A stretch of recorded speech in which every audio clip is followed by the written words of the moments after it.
Never before in Siege history have we had one team win back-to-back majors. But on the flip side, never have we had a team hotter than Classic G2 who could possibly accomplish that feat.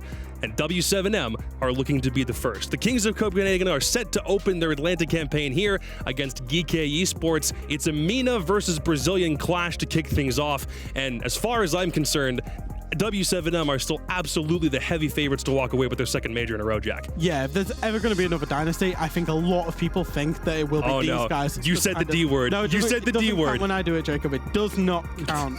But yeah, no, I think, you know, this team is probably the pinnacle of Rainbow Six Siege right now in terms of W7m. So if there is going to be another dynasty, it's definitely these guys. Big opportunity for them to get the back-to-back. Totally makes sense. And wait, where'd he go?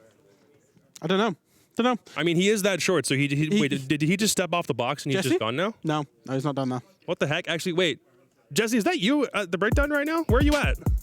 That's me, Jacob. I'm over here. And in fact, I know we just had a breakdown at the end of the last game, but we've got W7m on deck, so I needed to break down something else. We always talk about the big fraggers on W7m, KZ and Herds, but I want to talk about their hard breach player, Nade. This is the qualifying game that W7m had to win to make it to Atlanta. This is going to be the game where against Vivo Keedstars, they have to win or they won't be coming to Atlanta. Now, this is round 12. This is a match point for Vivo Keedstars. They need to win this and force it to overtime. And what really does stick out about Nade is his insane plant spots. Let's take a look at this quick. You're attacking Teller's Archives from lobby. The most common places people are going to plant are going to be over by the main stairs rotate, or it's going to be down on the bomb chassis by going through the soft wall. But what does Nade do? He doesn't plant in either of those spots. Instead, he goes right into the corner in one of the strangest plant spots that we see on this bomb site. And how does it go, you may ask? Well, let's take a look, play the footage. It's a bit embarrassing, but without intel, they walk right past the planter and Nade gets off to get the final kill and win the round. That pushes us to overtime, but that's not the end of the story. Round 13, the first round of OT, again, Nade's gonna do something absolutely crazy. They're dropping from the admin hatch, right? And typically when you're dropping admin hatch, where do you plant? You're going to plant either behind the bomb chassis or on the pillar. Either way, you've got great cover from people inside the site, and you can be watched by your players inside of server. Now, there's still great plant denial on the side of Vivo Keedstars. They got Toxic Babes to cover the back spot. They got a C4 to cover the close spot. So where does Nade go? Well, he drops the hatch, of course. Takes a bit to think about it, and then he goes right on the doorway and plants in the most absurd spot I think I've ever seen. This is a spot which should be countered easily by someone in Garage, but it's so unexpected that Goyo doesn't even swing it. It wins them the round, it wins them the map. W7m, they're here in Copenhagen because of plays like this. So keep an eye on where Nade is planting today, because his plant spot choices have been absolutely insane so far, and I got a feeling he's going to keep it up in this next game. Thanks a bunch, Jesse. That was a wonderful breakdown of exactly what got W7m to this point. It's not like we didn't think that the Kings of Copenhagen weren't, one, going to be back in Atlanta, and two, still putting up good performances. So that is a whale of a team for Geekay to be facing first in Swiss. Yeah, I think it's a huge opponent. But, you know, for Geekay, I think they are a team that's used to overcoming that adversity and climbing to the top of the mountain. Sure. They went up against, you know, Falcons in Stage 1 and Stage 2. And Falcons, we saw them in Copenhagen. GK, they improved. They were better than them. Hi, Jesse. Hey, there he is. But yeah, they're used to overcoming big opponents. If you start regionally, they overcame Falcons. They brought in a European player. Well, 2 European players now because they've got leader in the sub. Right. They brought in European coaches, European analysts, a lot of European influence, and they've progressed all the way from the start of MENA region because, you know, let's not forget, MENA only became a region at the start of Stage 1. And they've progressed and progressed and progressed. Not just qualified for this major, but qualified themselves for 6 Invitational as well.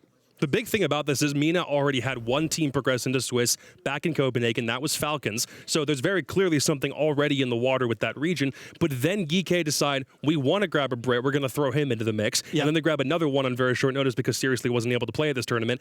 Is that little bit of European influence actually going to be enough to try and get Geekay over the hurdle this time? Because that is a pretty crazy matchup on paper, but is there really a good shot for Geekay to get over W7m? When I spoke to GK, they said, well, we might as well get him out of the way first game, right? You know, let's get it done, let's have a go. And I think, no, they don't fear anybody. I think for them, experience is everything that matters. When you look at yourself and you're in a sub-region, and we talk about this with APAC teams and, you know, teams that aren't necessarily used to coming to the majors, first and foremost for them was getting out of Phase 1. They got out of phase 1, they topped their group. Their reward for that was against the champions in the best of 1 in the Swiss system.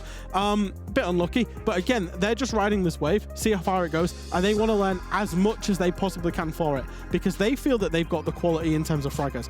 They feel that they're a little bit behind in terms of the team play and the strategy and the experience of it all, but that's exactly what they're gaining at this event. I think when you watch them play, you see those strengths coming into it, right? I think when you watch their defenses, they can play very aggressive, right? They like to get into strong positions out on the roam. They're not going to sit back and turtle. They like to play that, but they do it together. You know, they're not playing it poorly. They're really executing on the strategy. Even with the substitute coming in, it feels like they still have this identity, and it's been really fun to watch through the plans. They still have glue, which I think we did not give Alpha Theris enough credit when they brought in a literal world championship winning substitute in earlier.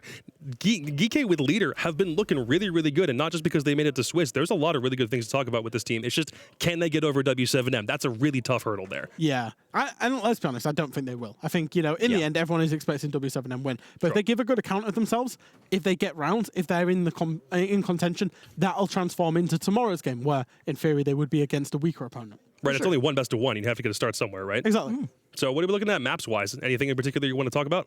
I was expecting maybe a border to come through between these two teams. You know, it's one that they're both kind of comfortable on, but I think there's a lot of options. Geekay actually have a pretty good map pool. They didn't back in stage 1. Stage 2, they really worked on it. They improved it. So I'm hoping to see something good coming through from them. I don't expect that they're going to lose this ban phase. W7m have actually been the team maybe with a weaker map pool because they've never played Consulate and they've never played Nighthaven.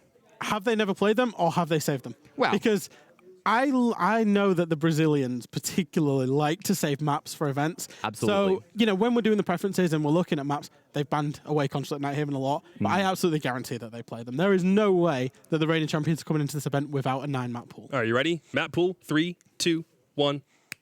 What do we get? That was clean. That was Not nice. bad. Okay, Not bad at all. So Border makes it into the final 3, but W7m choose to ban it. I thought that W7m would prefer to ban the club because, in my opinion, it's Geekay's best map. I think Geekay, throughout both stages 1 and 2, were strong on this map. This is where they got a 7-2 win over Falcons in the Regional League, which you expect to be the team here in Atlanta. Sure. It's not. They get a 7-2 win over Falcons on Clubhouse. Now they get to be here, and now they get to play their, again, in my opinion, best map against the major champions. I actually did the desk for GK against Falcons. Did you? On that Clubhouse game. And Falcons were awful that day. I'm not saying GK weren't good. They were, okay. But Falcons were definitely not opposition. I actually disagree with you because I think if I'm GK, I wouldn't go anywhere near Clubhouse because I think W7m are the best Clubhouse team in the world. They're up there with the BDS, you know, in terms of being good and competent on this map.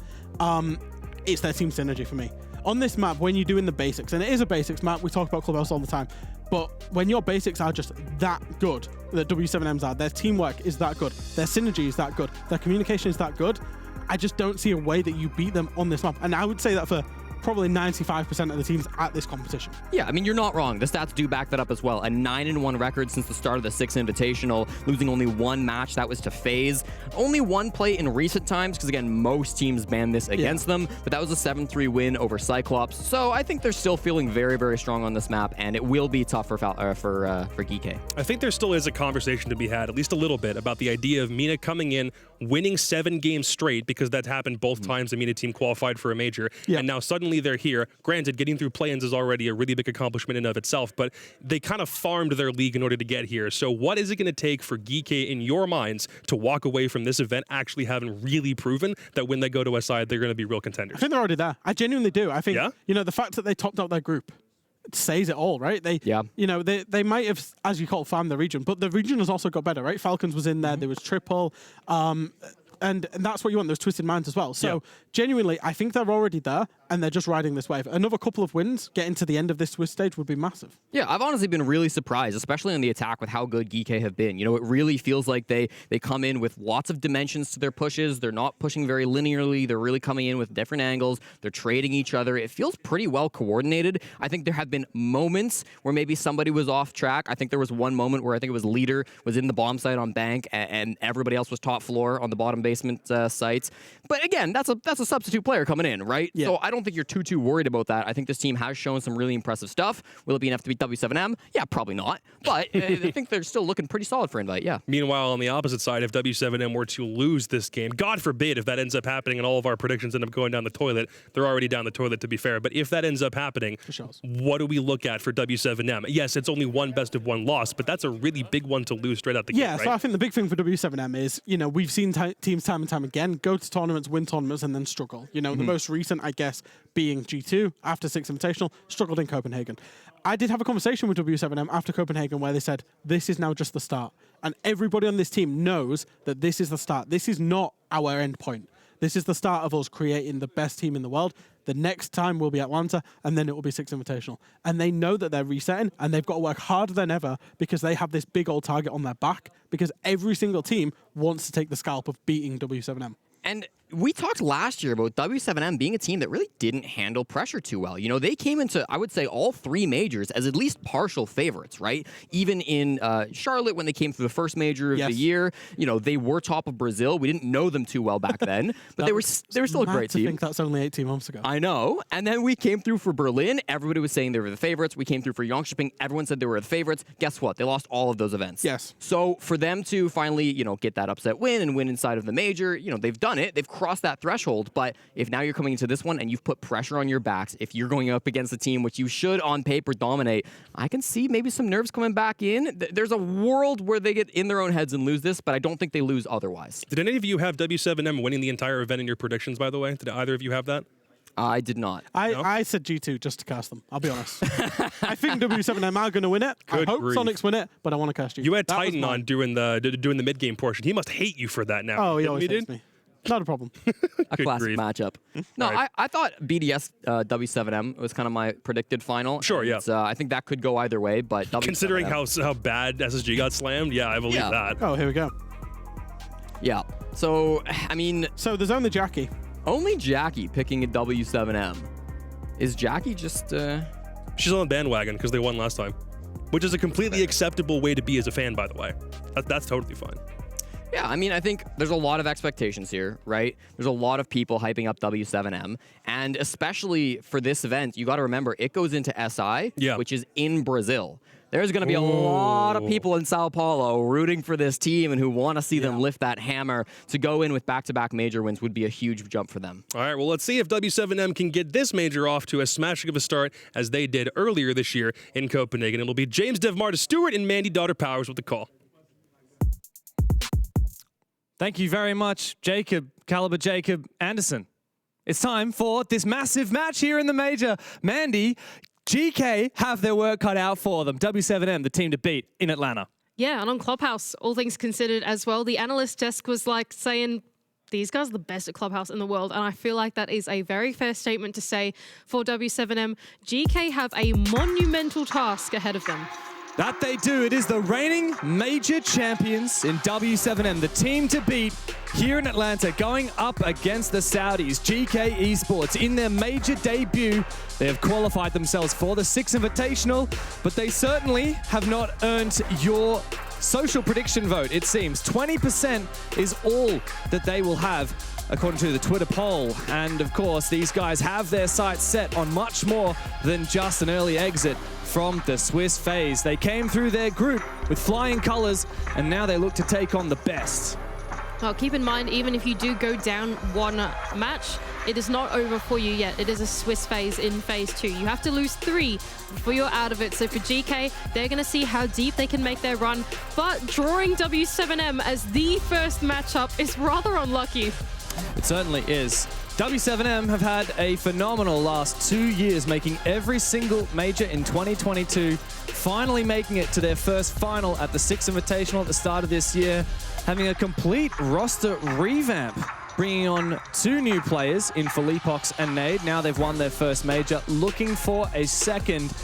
But they've stuck together since Copenhagen. This is the same 5 players from that championship roster. On the flip side, GK have made a lot of roster changes since Copenhagen, and the big one is bringing in the European of Noodle, who's played Stage 2 with them. Now, for this event, they've also brought on Leader on loan from Heroic due to a substitute being required due to some visa issues. Now, let's see if they can hack it with the big dogs after only having a single scrim before their first match here.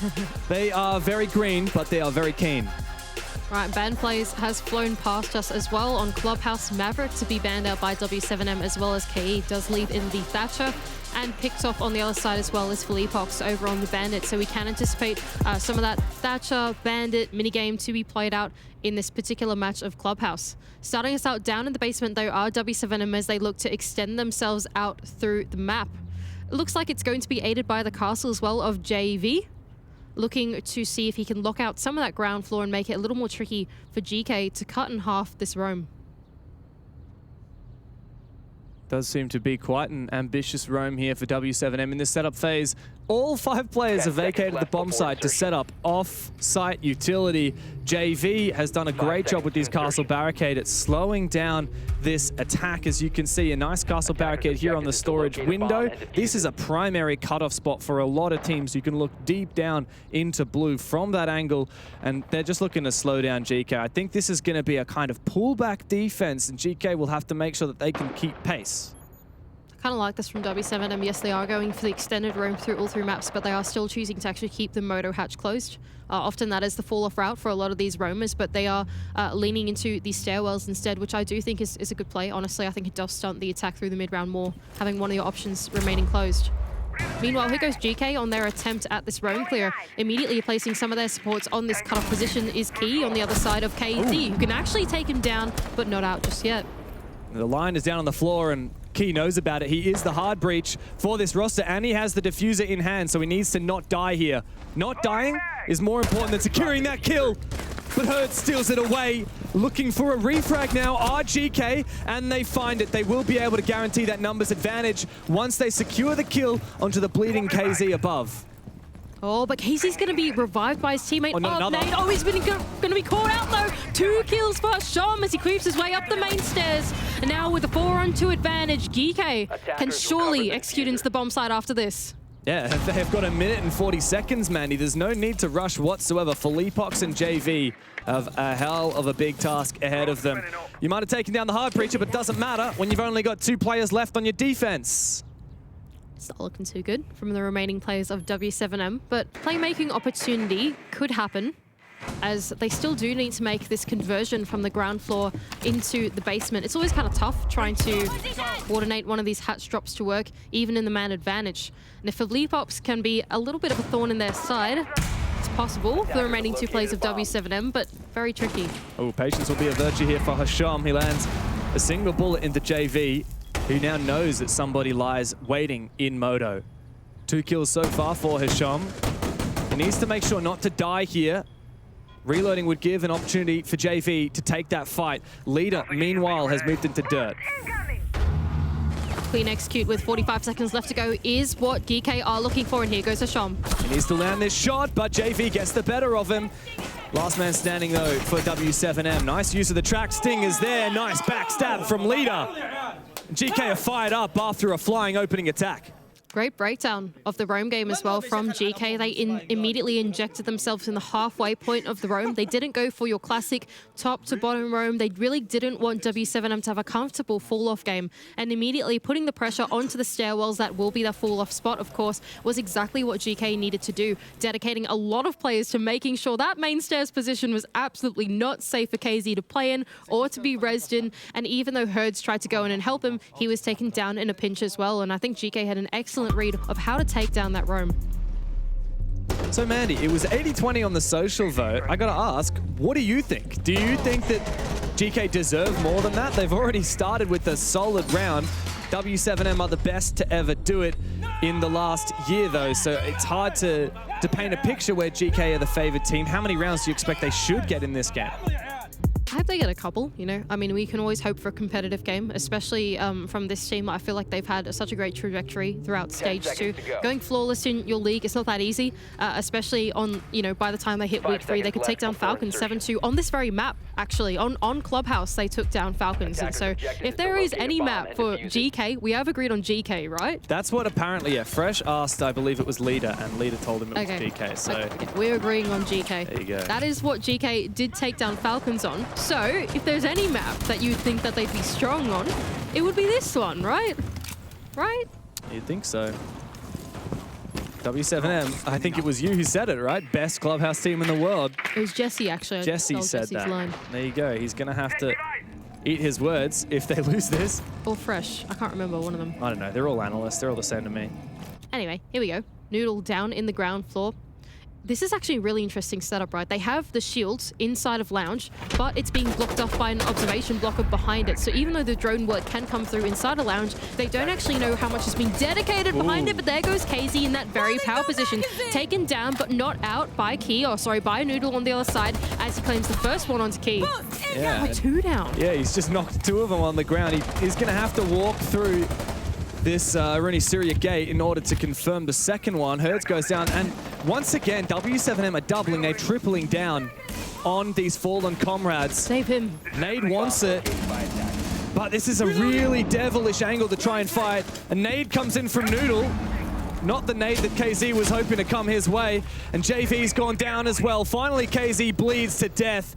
All up to Nade and Philippox as that Monty has approached and made things very, very challenging for Philippox. A C4 goes out, but GK are ready to put this one in the bag. That's one for Philippox as the trade comes through. Leader secures it. Back-to-back attacks for GK Esports. Seriously impressive stuff from GK. I mean, they had such a good breakdown of the ground floor. The entry that came in from Noodle was perfect on the other side of the map. Knowing that there was no one there, I can only imagine with just how quickly he got in the building. There must have been like a pre-placed in bar or something like that to send him right on in, and then getting 2 downs onto the core of that defense in the ground floor was perfect. And off the back of that, the rest of the players of GK sprung into life and they claimed the execute easy as you do it. 2-0 on the attack for GK on one of W7m's best maps. I asked Foxay and Tim, Ace, what they expected out of this game, what kind of a result, and the consensus was 7-2. Obviously in favor of W7m. Yeah, they've got there too, and I expect they'll be gunning for a hell of a lot more than that. This has been really, really good. GK are reading into this aggression from W7m. They're finding early picks, and they are locking W7m out of refragging. W7m, they're going to take us back down to the basement. 5 seconds left. But they've changed their philosophy of the bomb site. They are not looking to do an extended roam through the entire map, but instead hunk down in the bomb site itself, leaning into some of that late game anti-execute utility of the Fenrir, of your catch in the Wamai, and even of the Izami as well, to make it even harder to make that conversion from the ground floor through to the basement work. They're so cautious. Yeah. Playing it really safe. With how much W7m has played aggressively in the early round, I think it's a good read for GK. W7m, the onus is on them to change their playstyle and adapt. Look, guys, getting over aggro, pushing to try and collect our teammates when they go down. These things have not been working for us. Nade holding onto blue despite the window being open on the other side, as Leader is going to jump on it himself. Finally, it does force Nade to fall off as the hatch has been open instead behind him, and that's all 5 W7m players now back on the safety of the bomb site. Good info from Leader there. Herd's likely to take that drone down indeed. As you said, all 5 on site now for W7m, but this is basement Clubhouse. That's very normal, that's very doable, especially when you've got your Fenrir, your Izami, and your smoke for the late game as well. The Wamai will also protect a lot of these power positions. We've seen some late round executes on the back of good grenades. Here comes a nade from Hasham that is going to take down a Kiba barrier, and I believe it may have even taken down one of the Fenrir gadgets. No, actually, the Dread Mine has still stayed up. Will this second one get that Dread Mine? That is high value utility. It does, and another nade through. Beautiful start there for GK as they find 2 picks. Herds, however, does trade himself out against Trix. Hasham's found another. W7m continuing this aggression, but it will not work. Great read on the aggression as well from hashom, anticipating that in the numbers disadvantage, Oh, no. W7m are going to be going for plays, and he captures 2 in the exact same doorway, but it's going to be shut down by JV on the other side. 1 versus 3, he can't get it done, and GK can claim their 3rd in a row. 3 rounds straight. Every single time GK have 3 players left still alive at the end of it. That is a comfortable round win 3 times in a row for the Saudis. That was so well read from hashom. He knew that even though they were in the man advantage, he didn't want to execute unless his team was there. And instead he went, they're probably going to run at me, hey? And he sat on the moto door, knowing that that was going to happen, and collected 2 picks off exactly that happening. I mean, it's been the same story for all of these rounds, right? W7m think that they've got an opportunity to get aggro, and GK read them like a book. Now it's time for Igor to smack some sense into the boys who took home a major trophy just a few months ago. GK worked the map so fast there. Like, I know that they'd been forfeited all the real estate through the mid-round, but the moment that they had that opportunity, they just sent it. They didn't dilly-dally on the execute and spend loads of time having to think about what's going on. They just absolutely went flying through it. Not a lot to say in the GK camp at the moment. I'll try to get a camera on TC. Yeah, very technical, in fact, talking about where they're going to pre-place their cameras. Nothing crazy needs to be said for GK. They can just continue strolling on through. They don't have to overcomplicate things. And the energy, look at that. Heartbreak in JV's eyes, losing that round.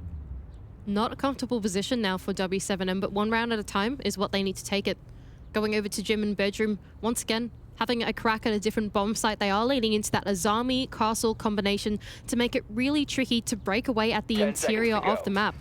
This is a really nice free cam as well. You guys can't see because it is a little bit off the screen, but of a hidden Valkyrie camera, the one that GK were actually talking about is actually placed inside of CCTV, right? Not the one that GK were talking about, sorry, but that W7m have actually placed inside of CCTV to try and enable some of those C4 games to come up from bottom up. And it does make me wonder what the approach is from GK that they were speaking about in the previous tactical timeout. Yeah. Well, it was W7m's tactical timeout, but GK had plenty of things to talk about as well after the 3 successful rounds. Now, my question, Mandy, did W7m like change up their playstyle completely? Of course, they've changed bomb site, but they have to change up their playstyle. Like, surely, Geekay, or GK rather, have been so proficient at dealing with early aggression. Well, I think the idea here with W7m's strategy, like, you've got the castle and the Azami, so you want to really bunker down. The interior of the map is going to be really hard to break into, especially with the lack of ranged explosives that GK have got. They've only got 2 sets of grenades on the sledge and on the Nook. They don't really have your Ashes, your Sophias, that kind of thing like that. So a lot of those Cuba barricades and even some of the castles are going to stay active for the defense through the round. Unfortunately, these castle barricades can easily be taken out by the sledge here on this balcony. Key's actually not going to take the second one down. Okay, this is nice as well. Like, that is a free keeper barrier. There's not really much point for KZ to put that one up. It doesn't burn much time at all. He does another one. He's looking to get aggressive as KZ, but this has not worked for W7m. Every time they've tried it, the aggression continually, it's always punished. KZ once again loses his life because of it.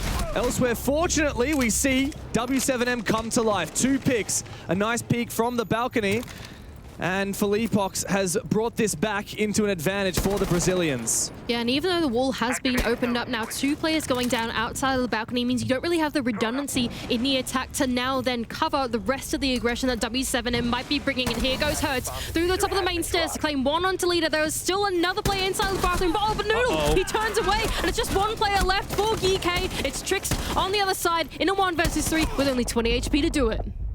Very low, but he knows where both of these players are.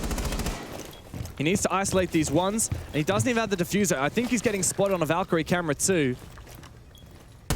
Still not going for that kit. He's instead going to force these 1v1s. Nade full HP in Logistic Office. JV doesn't want to overextend, but he needs to be in position to support his teammate. He gets the sound cue and mops up the final kill to meet the first round for W7m. All right, call me overthinky, okay? And it probably is a little bit overthinky. But even though it kind of looked a bit silly from the POV of KZ, like re-putting the Kiva barricade on the window over and over and over again, what's that making the sledge do on the other side? He's only sitting on the window the entire time, hitting the sledgehammer on the window over and over and over again, right? And that means that by doing that, they're locking players out on the balcony, having to spend like loads of time there. Playing on the balcony sucks, right? Because you can either be jumped out on, you can be killed from garage, or suicide window, or whatever you want to call it, right? And so you have to have players that are actively looking in those positions. And by KZ being here, even though it looked a little bit silly, it then went and enabled the rest of his teammates to go for those peeks onto the players on the balcony and really cut that attack in half. And I think that that was sort of like the beauty behind that defense, even though it looked a bit silly. Yeah. Well, it's interesting, isn't it? Because we talked about W7m getting red and their aggression not working out in the first 3 rounds. They didn't stop playing aggressively as a result. They just tried to make their aggression work even more. They said, okay, when we're making these aggressive plays, we have to make sure that we have the right read, that we have the right play. And really, the majority of that round result, like you said, was won because W7m killed 3 players on the balcony. Yeah, that's exactly right. It's calculated aggression, right? You draw a reaction from your enemies, and then you strike off the back of that. And that's exactly what W7m did in that last round.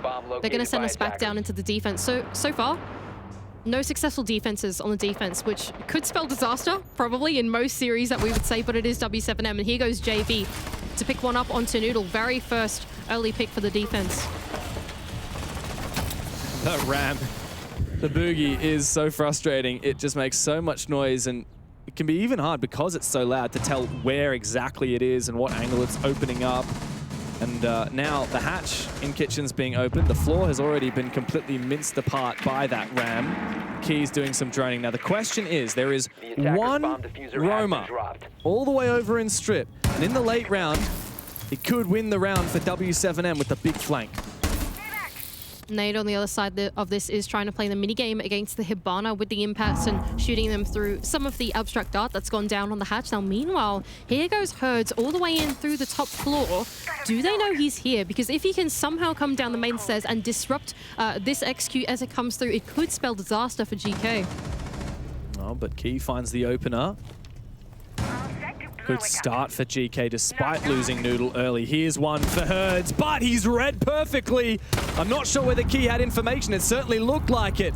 But Philippox will hunt for a reply, and that will be secured. Therefore, the hatch will not be popped. Oh, but here goes Leader down the main stairs, looking to inject himself inside of the bomb site, and it's only JV all on his own here. He needs to land these shots, but he loses his life. Leader's gone down elsewhere to Philippox, coming back down the main stairs. KZ as well, now in Moto. And these two W7m players must retake. KZ finds the shot. Trix cannot plant. And it's all up to Hasham now on the attacking side. He has the site control, but he doesn't have that diffuser. And he's got 2 players waiting, just waiting for him to take a wrong step.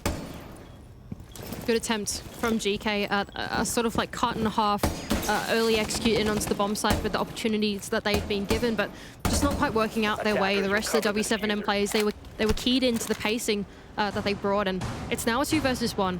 It's winnable. There's about 25 seconds left to do it, but W7m players, they're stacking up together for the double swing. They don't have information. Oh, but KZ spots him, spots the side of his leg, but not able to land the shots. KZ almost loses his life for it. Don't do this to me, Hasham. Don't give me hope unless you can commit. 1 bullet is all you need to make this miracle a reality. KZ, one of the best players to ever touch the game. Hasham is prone, and he'll land the shot needed. Fire up, GK! You've done the impossible!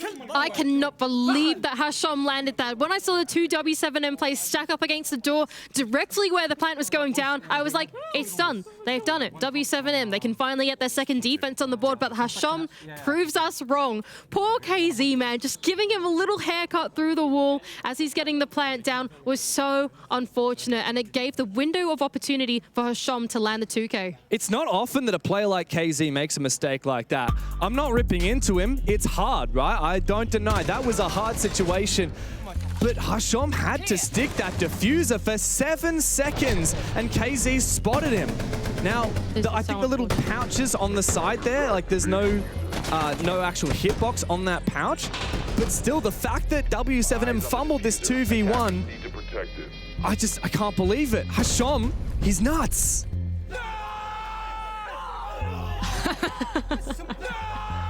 That was actually a crazy reaction. Man, I love these guys. They're great.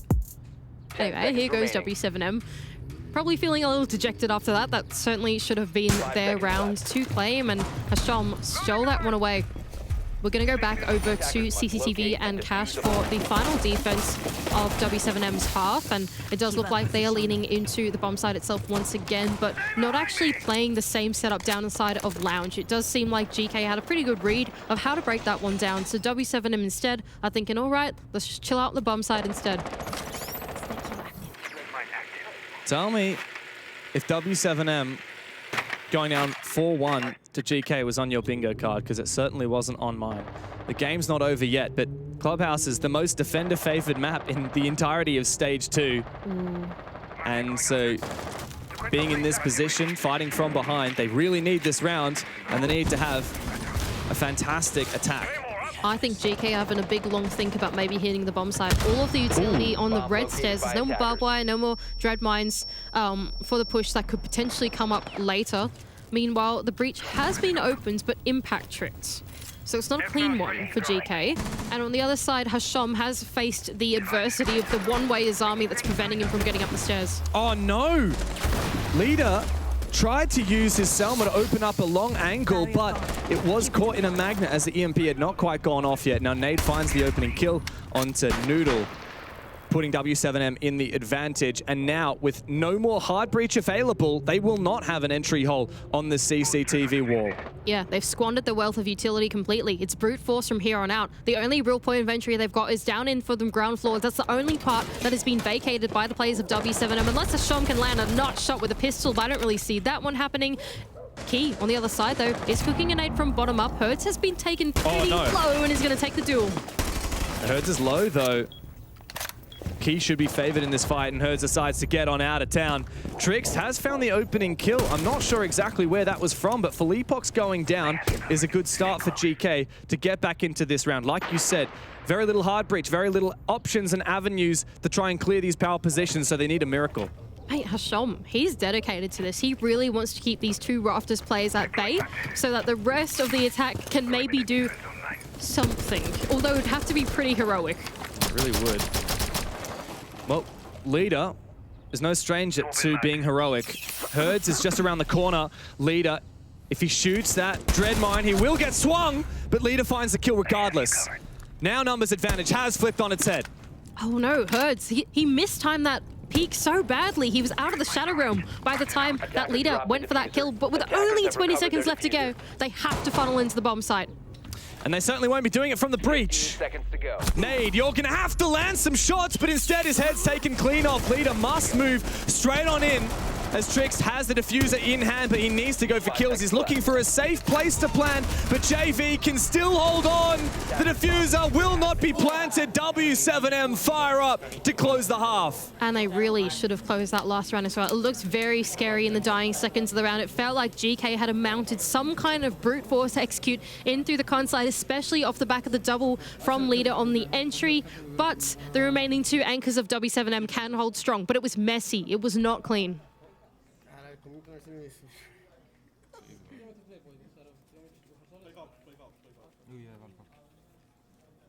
Well, time to switch sides. Let's see if that momentum switches as well. W7m have salvaged what was a very dire situation. 2 rounds on their defense is workable. Such a scary last round. I mean, we're just seeing it in the replays as well. Leader, man, he was just coming out of the dread mine effect as he got the kill. Crazy shots, and even on the entry, but KZ was here to hold on to the bomb site and take down the one necessary kill he had to, the mission critical one, and that was the planter. But going over onto the second half, it's a completely different story for W7m. They sort of have a magic in their attacking play style that can be really enjoyable to watch. It makes me wonder if GK have got their number on this one. 5 seconds to go. Well, the Valkyrie was very powerful for W7m when they brought it, and we're seeing it here from Trix on GK. I really like that black eye camera in Kitchen, though. It's quite a common spot, but because it's hard to take down, it often gets missed. And the same can be said for this one down in Bar. Like, that is, even with your drone, one that you may miss. And so W7m are going to have to be extra vigilant. No IQ on the board, no Dokkaebi, so there's no easy way to find those cameras. I don't mind this from GK. They don't really want to look for too extended of a roam into the map, knowing that W7m are really quick on these entries. Probably one of the most fast-paced teams in the game at the moment are W7m, as Herds has already made his way inside of stock. He does see the vertical holes through inside of Cash, but really they're just a ruse. All the players are back on the bomb site. Except Hashom, he's not. Yeah, I mean, he's basically on the bomb site. He's a stone's throw away from receding down the main stairs. It's always confusing when you see a roam setup, but nobody roaming. And W7m have to clue in quickly here. Ooh, be careful there, Trix. You might lose your head if you over-peak this one. KZ's taking a little bit of damage somewhere. I think that's in Garage. Must be down from Oil Pit. Must be getting contested. W7m are looking to cook something here. They've got 3 players on drones at the moment. Even though they have the entire map forfeited to them, they want to set something up with the intel going here, right? They want to make sure that they've got their... Yep, they've got their backs... Oh, hang on a moment. What's going on here? Hang on. Oh, he hasn't been spotted. They have Since when? absolutely no idea that Hashom is inside a kitchen. How on earth did he get here? That E1D hints me at something. I have a feeling that they know. Maybe they don't. No way. W7m have not droned this. They have not checked that tiny little hidey corner in Kitchen, and Philippox is about to walk straight on in. Hashom stands up. And he finds the kill. Philippox has gone down. The diffuser is still in the hands of Nate, who's put some pellets on that hatch, but hasn't detonated yet. A good refrag, though, from Herd. Secures the kill. That is dangerous, though, for W7m. Time is ticking. Oh, but it does mean that they have lost their soft reach, and that means that Trix, he's going to sit in the back of Arsenal for what is probably the remainder of the round. Okay, never mind, the hatch has been opened, but W7m are starting to run out of time. Yes, the hatch has been opened for them, but they still need to assess their options. Do they want to go for this triple side take, which is where JV is right now, or are they still looking for something down the kitchen hatch? What is going to be the plan? Oh, this is dangerous. Leaders impact trick that one as well. Herds, he's at the bottom of main stairs, but JV springs into action. All up to Key and Trix now, but time is not on W7m's side. The numbers might be, but that will fall one by one. KZ, a rough match, gets even rougher. Key now must retake with Trix to support. Coming in from blue. The player standing right on top of that diffuser. In the cubby corner, Herds does hold on. Nade to jump into the fight. And W7m get one step closer to tying the scoreline. Great execute there from W7m. I think GK just getting a little bit overzealous there on the defense. It did mean that they really tried to jump into the peaks of some of these attacks, and they fell for it. We've got Laxing on the line. Laxing, what have you noticed? I mean, you know, Mandy said it best about some teams getting overzealous. I want to talk about W7m specifically. I think they've been really overzealous on their initial defense rounds and trying to take those gunfights instead where they should just slow down and let GK peek into them. And that's what we're now seeing with GK. I think, you know, because you get that mentality of getting ahead in those rounds that you less focus on what the actual play is going to be and you're just trying to dominate that team. So it plays perfectly where GK just needs to slow down and now let W7m peek into them like they originally were doing. So what's next, Laxing?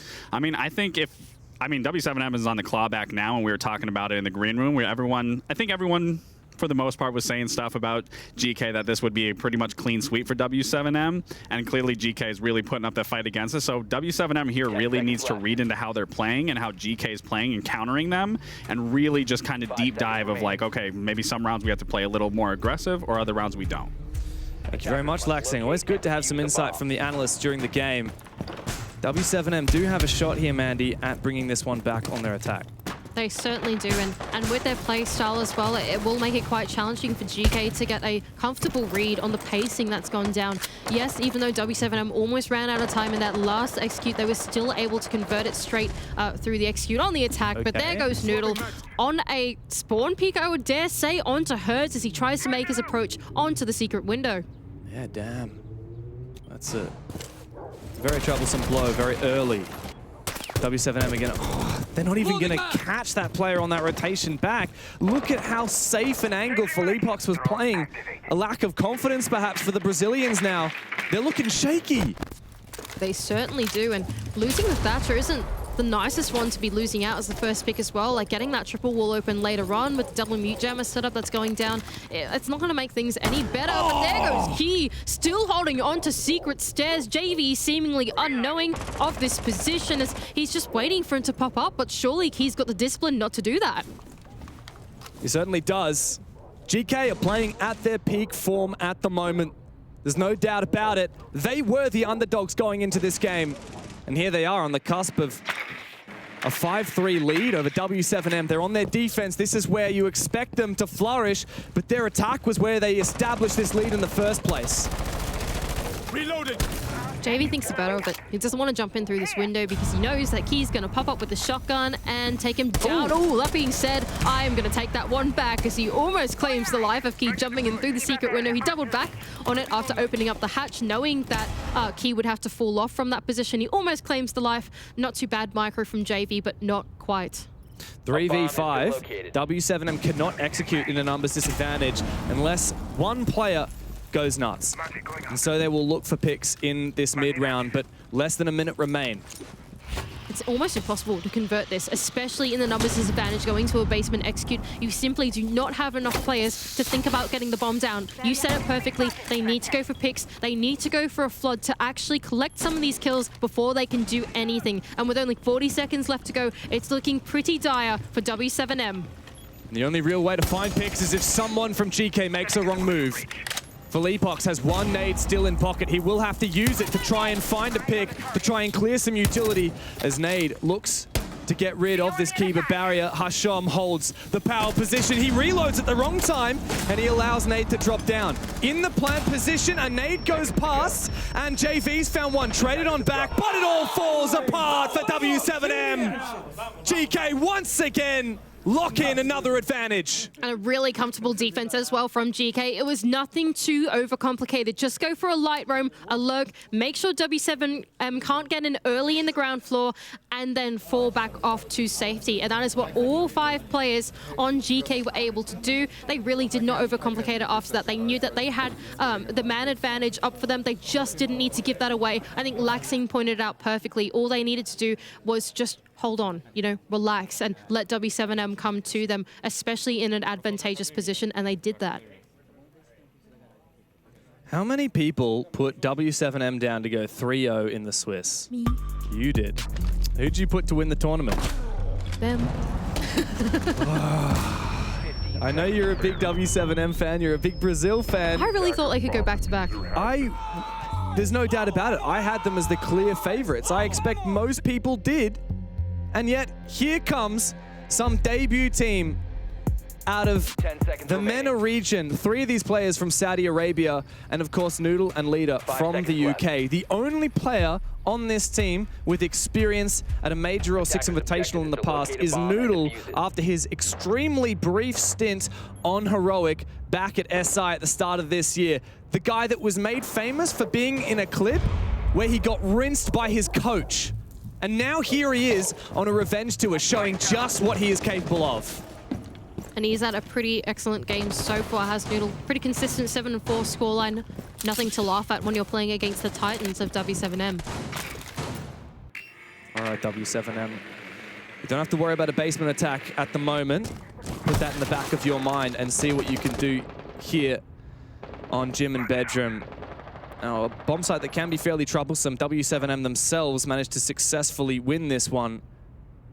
Let's see how they go on their attack, identifying these mute jammers. This will be easily dealt with. There's no bandit nearby, as they have identified. Hasham has fallen on back. Go, Hasham, go. You can do it. No, maybe you can't. I think the window's open now. That's not so safe. Oh, and he's got to answer his phone as well. Oh, no, don't answer the phone while the wall's being opened. That wouldn't be cool. Oh, okay, he's safe for now. All is well. Here comes the nade. The nade would have guaranteed that the bandit could not have tricked Geekay Hertz. He's moved all the way up the main stairs and taken a kill with him. Philippox is dispatched with Noodle. There is a good refrag on the side from Hasham. Oh, almost a second one as JV's bringing it on back. KZ jumps into the fray as well, leaving Leader with it all to do in a 1 versus 4. Far from sight, far from home. And a far cry chance of winning this round. Philippox loses his life, and there's maybe a shot in this for Leader. Nah, tough one though. He's got to creep his way back inside of Con, and there's a crossfire on that. At the moment, a player inside of Logi, that's KZ, will take him down and clean up the round for W7m. Really nice execute, I would say. Honestly, I feel like that was just super well read. There was really no passive intel whatsoever on the main stairs. Even on the wall, as soon as they got open, it was just go time. The moment that Herds made his play up the main stairs, the rest of the team was like, cool, all right, we're just going to send it in after him. Yeah, it was a good read in the end of it from W7m. KZ having a massive impact coming up. What was it, KZ or Herds? It was Herds coming up the main stairs. Yeah, huge impact from him. A lot of big rounds from Herds in this game so far, as Geekay are now taking their tactical timeout. W7m 1 round away from evening this scoreline once again. Instead of playing Logi, then we had no playing Logi. When they found the gap, these guys are good at identifying the gaps. You can't let them have these gaps.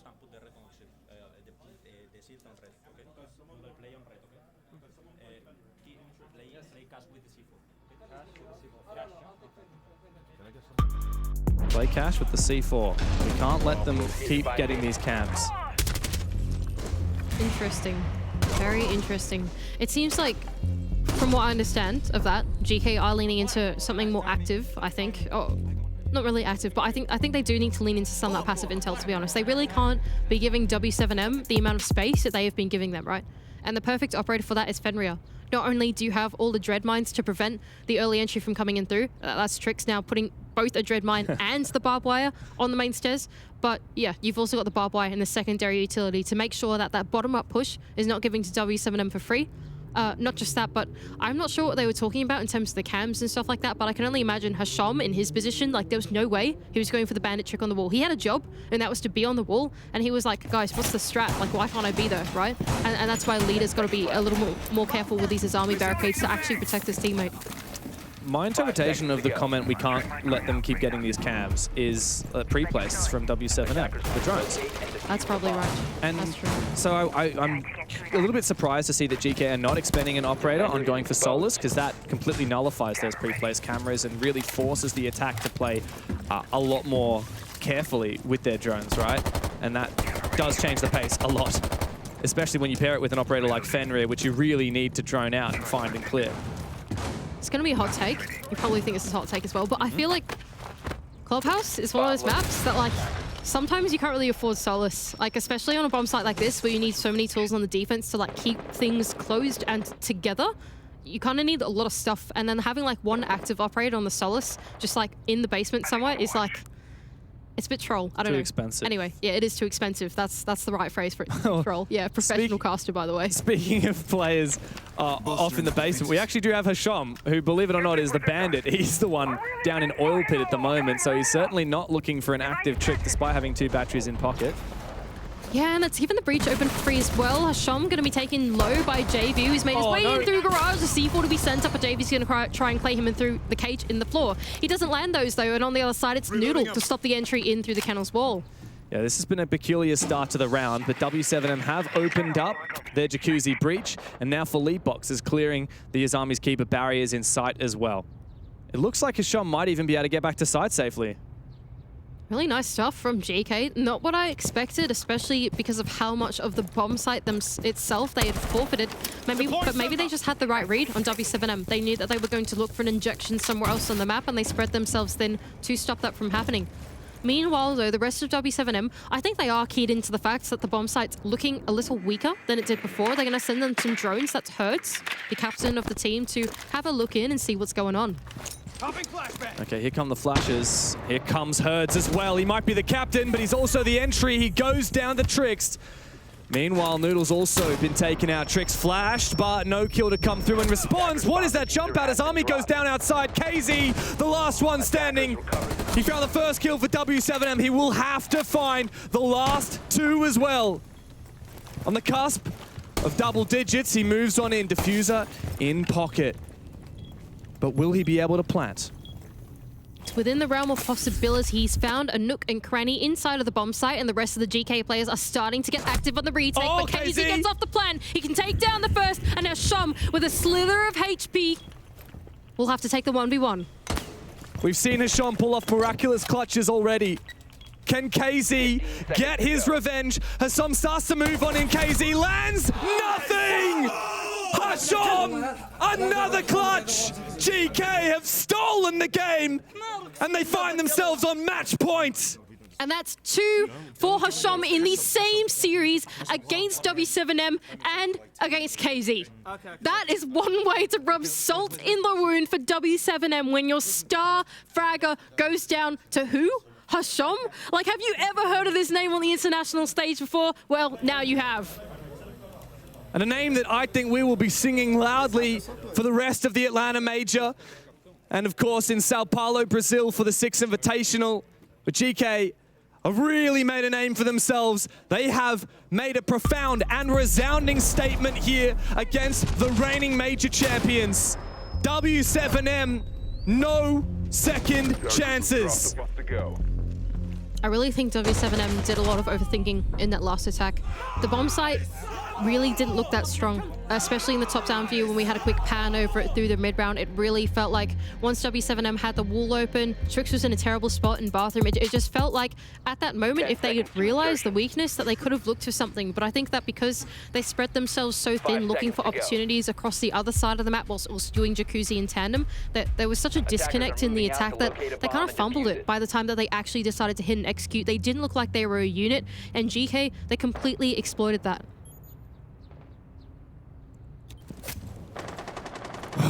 Take a deep breath, W7m. You can't afford to make any mistakes here, and they must attack down onto the basement once again. Noodle's got to fall off.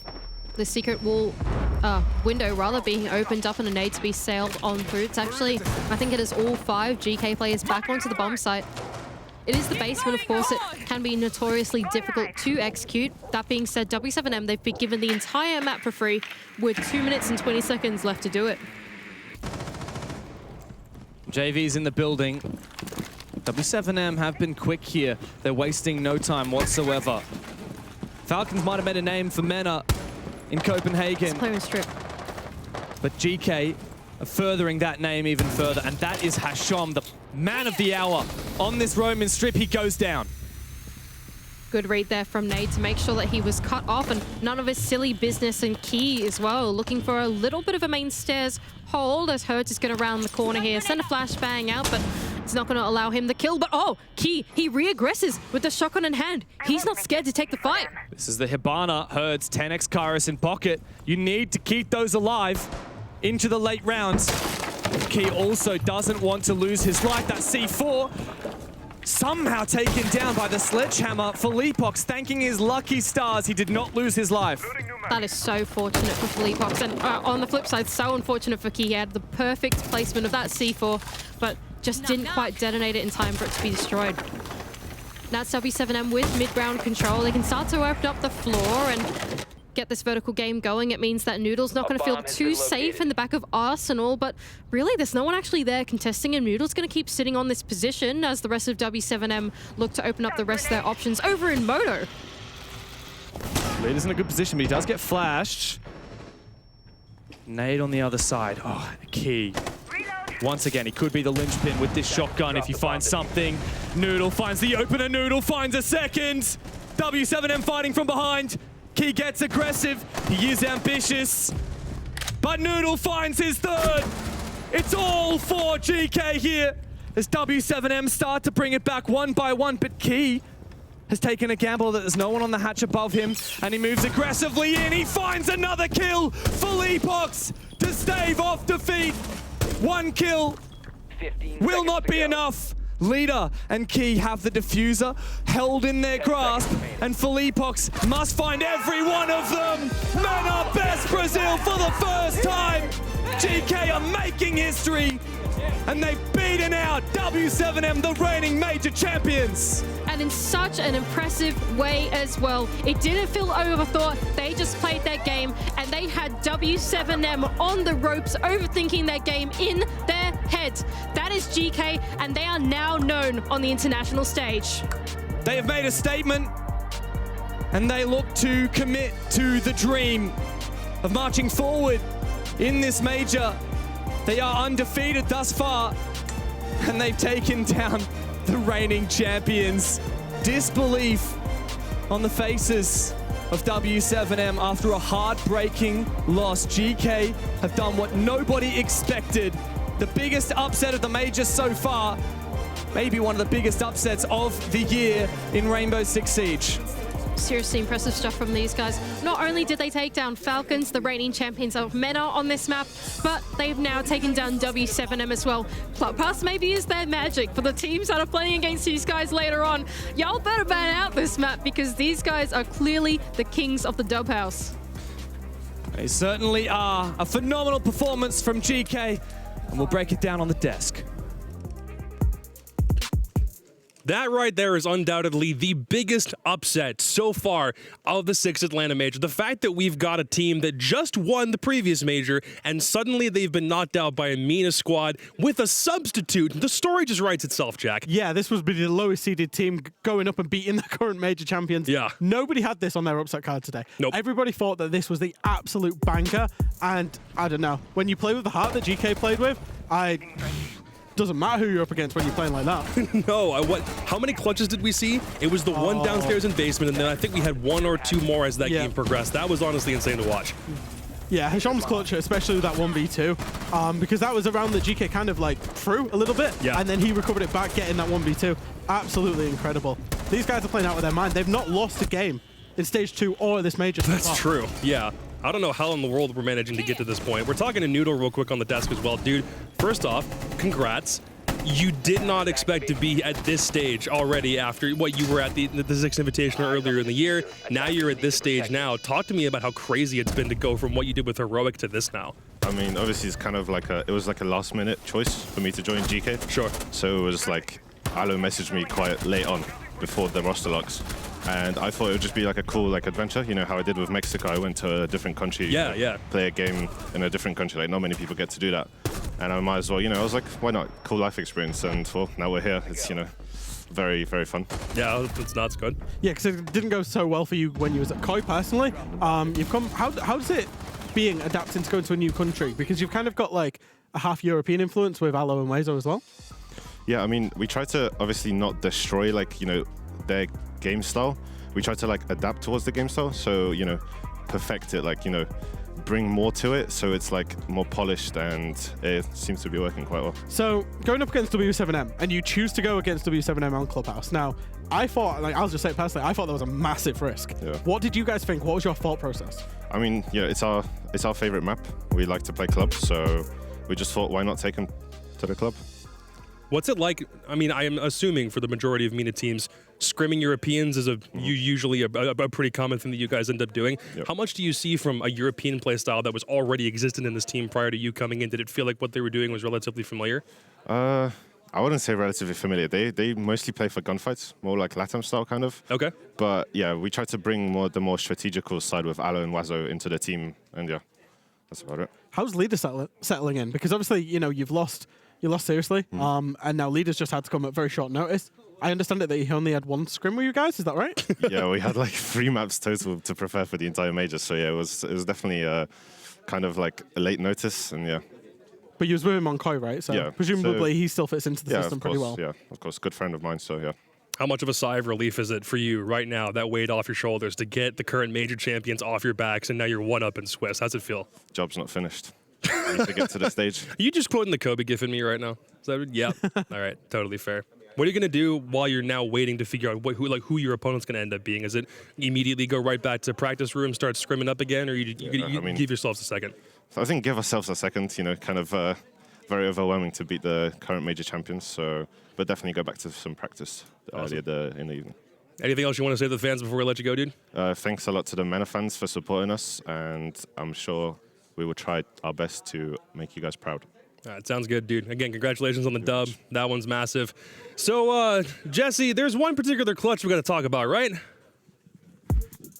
Yes, Jacob, there is. We have to talk about this play by Hisham. He played great all game, but I wanted to highlight round number 5 because it really was a crazy round with lots of twists and turns. First of all, let's highlight defender positions. We got Tricks up here inside of Kitchen. Hisham is down inside of Dirt. We got Leader on main stairs, notably at the bottom of main stairs, not mid-floor. And then we've got Key inside a bar, open up the hatch. The only defender position I want you to care about right now is Philippe Hawks, who's inside of Billiards. They don't know he's there, and I guess you can probably predict how that's that turns out for Key. We get a little swing from Felipox, and he grabs that pick. Now, at this moment, a call is made for Geekay. They say, listen, one guy's upstairs. The rest of us are all pretty close to the bomb site. Let's just send it. And as they drop on in, as they start to get down, they isolate the site, the bottom floor, into 2 separate battles. They got one battle up in the B bomb site around Armory, which is a 2v1, and they got one bomb site down around A inside of Church. And you'll see these battles, they don't both go their way, but they go 1 for 2. They end up winning the fight over by B bomb site, but they lose the fight down inside of Church. That's okay, because what we have is the defuse kit inside of B, inside of Armory, and that means that they're going to be able to push forward and win this angle. Now, because this is a one fight up in the north, they're able to plant, but unfortunately, Trix picks a bad plant spot. The reason this is bad is simple geometry. KZ from down inside of Church can get an angle onto this plant spot right there from playing pretty deep inside of Church. On the other hand, the angle covering from Hasham comes down, and note that it intersects a little bit before where KZ needs to be. KZ can be behind the angle from Hasham, still denying that plant. And as we see, that's exactly what happens. KZ pushes on up, goes for the denial, and he gets that. All of a sudden, it looks like Trix has thrown the round. It looks unwinnable. We jump forward quickly, though, and Hasham is making magic happen. First of all, he needs to cross the hallway. He does that. He grabs the fuse kit. And we talked at the start of the game about how Nade has unique plant spots. Well, Hasham says, I can do it better. He's just inside of blue. He exits the door, and he plants here. And as soon as this is recognized on the side of W7m, they start to panic. We see Felipox rotate up north. We see KZ swinging, sprinting down through the bomb site towards the south. But both of them are isolating themselves now into 1v1 gunfights. This is something that Hasham is going to take advantage of. You'll watch it here. Still from the top-down POV, he deals damage to KZ, goes, hits a crazy headshot onto Felipox, and then it's just him a 1v1 versus KZ. He plays this so well, and I really do think the plant spot is the reason why. Hasham full HP now, of course, even with the boosts. He's looking so good in this one, and he will win it out in the end with KZ. Eventually, going for the swing, loses it. Headshot just to boot, why not? That's the type of play that are winning Geekay these rounds. Hasham, an incredible play coming here in round number 5. And the biggest upset of the tournament so far. We've, of course, got so much more content to bring you here in Atlanta. And now, something a little bit different. We've got the halftime show with Jackie Jing right up next.